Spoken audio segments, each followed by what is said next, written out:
welcome to my homestead and welcome to my channel. I am feeling better today. Yesterday was just absolutely awful, but I'm feeling okay right now. Hopefully I'm over this thing and can just get back to normal. And I found a couple articles that are pretty concerning. Yeah, they're very concerning in regards to potential for World War III or potential for the final war on Israel. So let's just go over it and I'll give my thoughts. So this one is from Israel365news.com. Will Israel be Putin's next target? Now, just right off the bat, I personally don't think so. I think that Russia is more concerned. Okay, so I pulled up this map here of these are the NATO countries in Europe, and I think he's more concerned with taking back countries that used to be part of the Soviet Union. So obviously we have this going on right now in Ukraine. I honestly don't think that Finland is very much in trouble. Although if I was in Finland, I would be concerned and nervous. But I kind of feel like he wouldn't go after Finland because even though it's not a NATO country, it feels like the rest of Western Europe essentially. But what do I know? I don't know. So basically, whether it's simply taking them over or just making sure that their governments are in line with Moscow, I feel like that's what his main concern is right now. So I don't think that a priority or the next thing would be Israel. But let's just read this, okay? And then also there's going to be this. Well, let me read this one first because this is shorter. So this is on Fox News. U.S. will need to get involved if Russia invades NATO countries, top House Republican warns. Yeah, see, now that I feel like is maybe a more likely thing to happen, but I still don't think that even that would happen. And I think what he's referring to, I guess we'll find out when I haven't read it yet, but we have these countries right here, Estonia, Latvia, and Lithuania, that are part of NATO. Right? So, excuse me. So, this is concerning. If he decided to invade them or take some, but I feel like he wouldn't do that because I don't think that ultimately he wants to have war with NATO. I just don't. I don't think it's already crazy, just like beyond crazy, that he's taking this action in Ukraine. I don't think that he's going to be crazy enough to go for NATO countries. But who knows? So, okay, let's go back here. After Russia's all-out invasion of Ukraine, many Americans of all walks of life are wondering how they can help. Wait, that's not. Okay, sorry. The top Republican on the House Intelligence Committee said Russia's siege on Ukraine is a threat to the U.S. and told Fox News that America would need to get involved if nearby NATO members were attacked. And yeah, because that's part of the treaty, right? If one gets attacked, then they all come to that one member's defense. They're all obligated to. What we're seeing is that Russia, under Russian President Vladimir Putin's leadership, has invaded a validly elected democracy, an independent nation, violating international law, Republican Mike Turner told Fox News. It's a threat to Europe and a threat to our NATO allies and therefore the United States. Turner went on to note that, quote, has openly stated that his goal is to reunite the geographical territory of the Soviet Union, and we should believe him, end quote. And that while American troops should not engage with Russia's military directly, quote, we do play a role here that is very important. Let's see, click here to read more.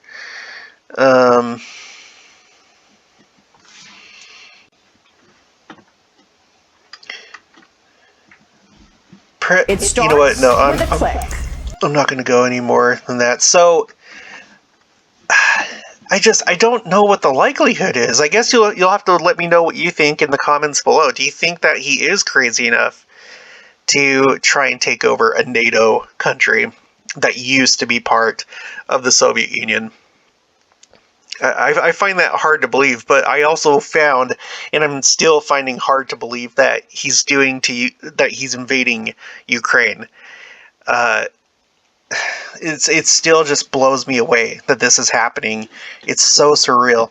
So let's go back to the concern about Israel and Russia. So Moscow tells Jerusalem Golan Heights don't belong to you. If you don't know where the Golan Heights are, let me see if I can... Golan Heights. Pull it up on the map here. It's like this area right here, basically. So, as you can see, like right next to it. So it borders part of like, excuse me, part of Lebanon, but then also Syria. And we all know that Russia's been involved in Syria since the civil war began there. So that's what this is talking about.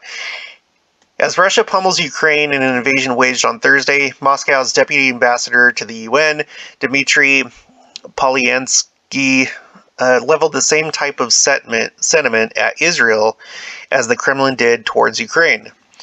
Quote, "We're concerned over Tel Aviv's announced plans for expanding settlement activity in the occupied Golan Heights, which contradicts the provisions of the 1949 Geneva Convention.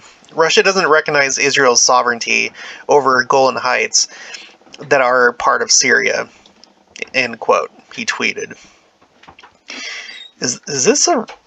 Let's see, February 23rd. Okay, yeah, so that was just a couple days ago that he was saying this. Okay. Putin refused to recognize republics Donetsk and Luhansk as sovereign Ukraine like the Golan. Interestingly, Polyansky referred to Israel's capital as Tel Aviv rather than Jerusalem. So that's contradictory to how the United States views the capital of Israel, especially after Trump moved the embassy there. That was essentially like an official recognition as Jerusalem as Israel's capital. So, okay, Russia has boosted Syria's President Bashar Assad in Syria's decade-long civil war, and I can't believe that it's been going on that long, but it has. Many speculate that Russia's latest comments regarding Israel respond to Israeli Foreign Minister Yair Lapid, who seemed to side with Ukraine after announcing that Israel will follow suit if Washington enacts sanctions against Moscow. So I guess it's kind of a threat to Israel, like, hey, you want to support the United States and everybody else, you want to take a stand against us, well, this is our stance on the Golan Heights. So think about that, and think about the fact that we're in Syria right now. So maybe we'll have to take some action and help out our ally Syria to take this, to take the Golan Heights. Now, so hopefully you can see where, and I feel like that's not likely either, but just all bets are off. Like, anything could happen. What's happening now in Ukraine is proof that just anything could happen. We're not in a world that's limited.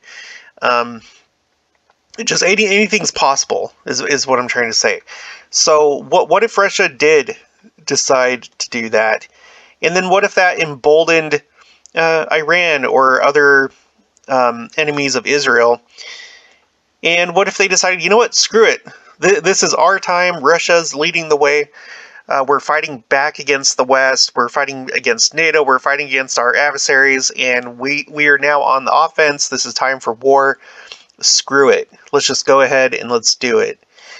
I guess that's my concern. I don't think it's likely, but I think it is a possibility.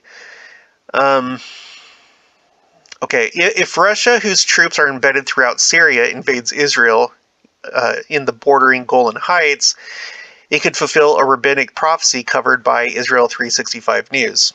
I'm not too interested in this, but let's just see what it says. A rabbinic prophecy. Rabbi Yitzhak David Grossman, the scion of one of the most respected Hasidic families in Jerusalem, related a story from his childhood. A prophecy was discussed by his father and another rabbi concerning the outcome of the current crisis in Ukraine. Really?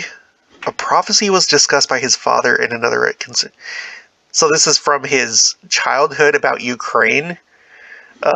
Rabbi Grossman describes how he used to sit by his father, Rabbi Yisrael Grossman, the head of the Agudath Yisrael, a rabbinic court, and learned Torah in the synagogue. Quote, when they wanted to honor someone in the synagogue, they would allow them to sit next to my father, Rabbi Grossman related. One day, a man sat down next to my father. My father treated him with great respect, but I didn't know who it was because I was very young at the time. He began to tell my father a story that he listened to with great interest. It seems so exceptional that I remember it to this day. The man related what he heard when he was with the Yanuka in Stalin, which is Belarus, I guess, many years earlier. Rabbi Grossman said, the Yanuka was Rabbi Yisrael of Stalin. He was the son of Rabbi Asher, the spiritual leader of the Stalin branch of Hasidic Judaism. The Yanuka was born in 1869, and his father passed away when he was just 4.5 years old. His piety and Torah knowledge were already so remarkable that at that young age, he was appointed as the sect's spiritual leader in his father's place until he passed away in 1922. Rabbi Grossman related how the Yanuka once gathered his followers together for a special message. Quote, the Yanuka told his followers what would be before the arrival of Messiah. 2 roosters will be fighting terribly, trying to kill each other. When along will come a 3rd rooster who will finish them both off. The story finished with an unpredictable ending. But Israel, thanks to their great belief in God, will be spared from danger, Rabbi Grossman said. Rabbi Grossman's father was confused after he heard the story. What are you talking about? His father asked at the time. What is all this talk about roosters? The mysterious stranger answered in the name of the Yanuka, who passed away more than 2 decades before Rabbi Grossman was born. The 2 roosters are Russia and America. Who is the 3rd rooster that will finish off both the U.S. and Russia? That will be China. The Yanuka said more than 170 years ago. Well, I hope not. Quote, at the time, China was like a kindergarten, Rabbi Grossman said. They were a huge country, but backward in culture and technology, and had a military that had no real weapons. Who could have imagined that China would one day be the biggest threat in the world? The vision of righteous men is almost like prophecy and can foresee things regular man cannot, Rabbi Grossman said. God should protect us from what the Chinese leaders have in mind. We are already beginning to see all that was prophesied to be before the Messiah. We are currently in the final stages of Moshiach, which is Messiah. The only solution at this stage is to increase in prayer and belief in God, to engage in charity, and do God's will. We are about to see that God is one, and his name is one. End quote. Rabbi Grossman is the 6th generation of his family residing in Jerusalem. He is universally respected and has been offered the position of chief rabbi of Israel twice, but declined both times to continue his outreach work. So, I don't know how much validity there is to that. I think that there probably are other people in the world, other religions that can receive inspiration and messages from God. But it's impossible to say how valid that actually is. But the fact of the matter is that we are now living in a world where, countries can just go ahead and take over other countries, and we've gotten rid of the standard of like no more empire building. I know that there's a whole lot of debate that could be had about that in terms of building empires, maybe not by invasion, but by doing other things.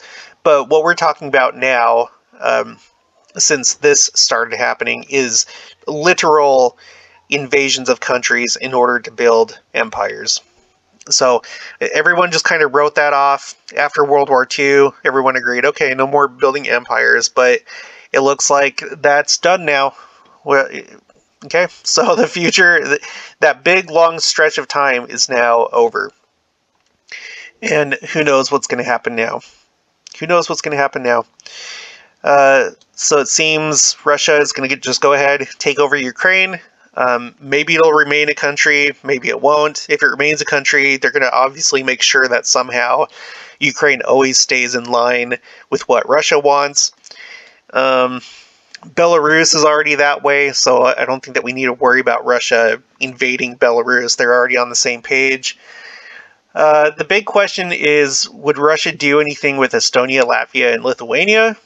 Because, again, they're part of NATO, so I don't know how likely that would be. I think that would be way, way too risky. And then with Finland, I know that there's been historic conflict in history between Finland and Russia. I don't know how likely it would be that Russia would try and do something against Finland, because even though they're not part of NATO, it kind of feels like they are. But that's probably just a naive way of looking at it. I don't know. And then how does China play into this? Will they at all, prop up Russia and help them? Well, I was watching I think it was something at the UN. I can't remember if it was a Security Council meeting, but China basically said that they didn't support this. But I don't know how much weight that really carries, or if they would stick to that position. But, I mean, could China go ahead and prop up Russia with what it's doing?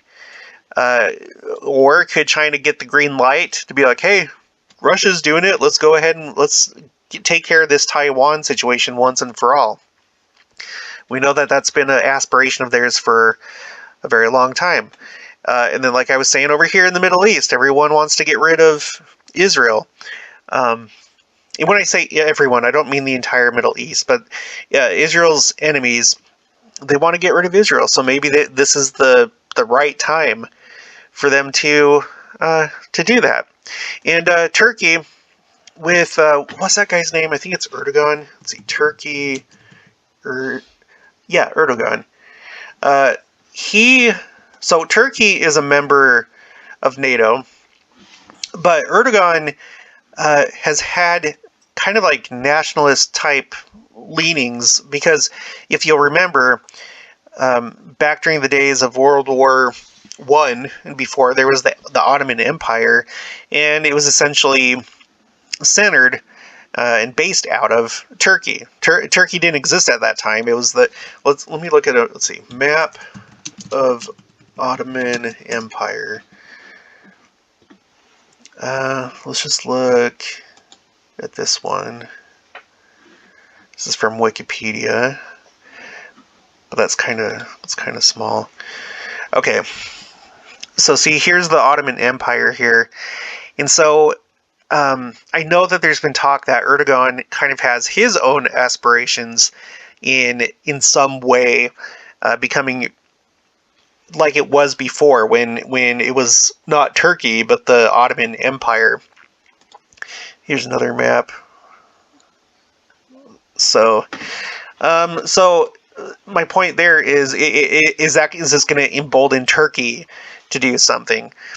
Which that would be a problem, because if Turkey, got in some kind of war with somebody, well, they're a member of NATO. So I don't know how it works as far as I don't know too much about the treaty, if it's only if someone attacks NATO, or if a member of NATO attacks somebody else, are they all obliged to take part of that invasion or whatever.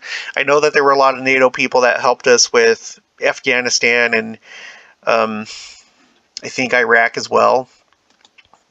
So, that's another thing.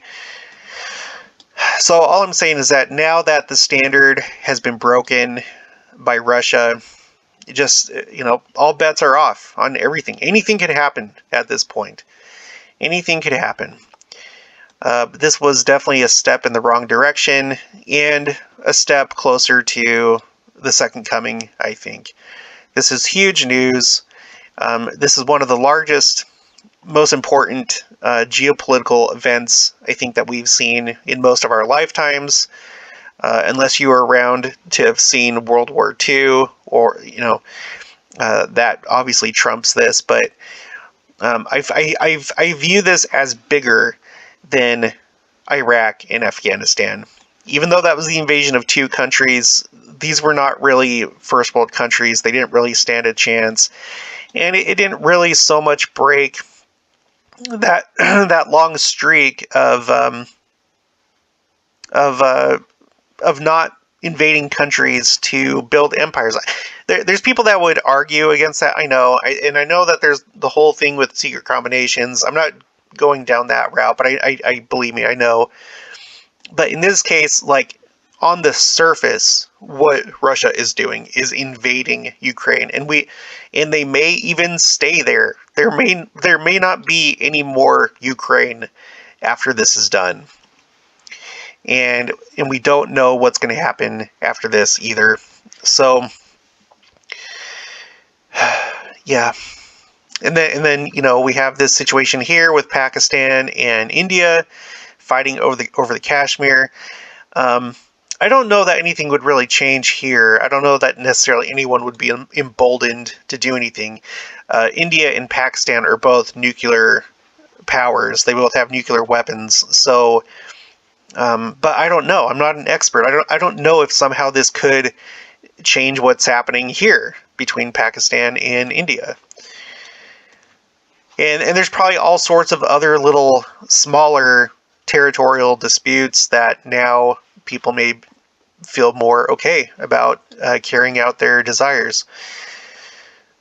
Yeah, okay. So this is interesting. I guess this is one way that Israel could get involved in this whole thing, is if Russia decides to punish Israel by taking over the Golan Heights, and if that sparks a new conflict. So we'll just have to watch this day by day and see what happens. Okay, so that's it for this one.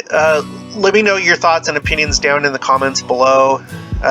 Do you feel like this is as serious as I think it is? Do you think that this will go beyond Ukraine, or do you think that it's going to be just limited to Ukraine, and even though it's really bad, it's just going to be Ukraine and that's it? Let me know in the comments below. If you haven't already, please make sure to subscribe, like this video if you liked it, make sure to share it, and I'll talk to you guys later.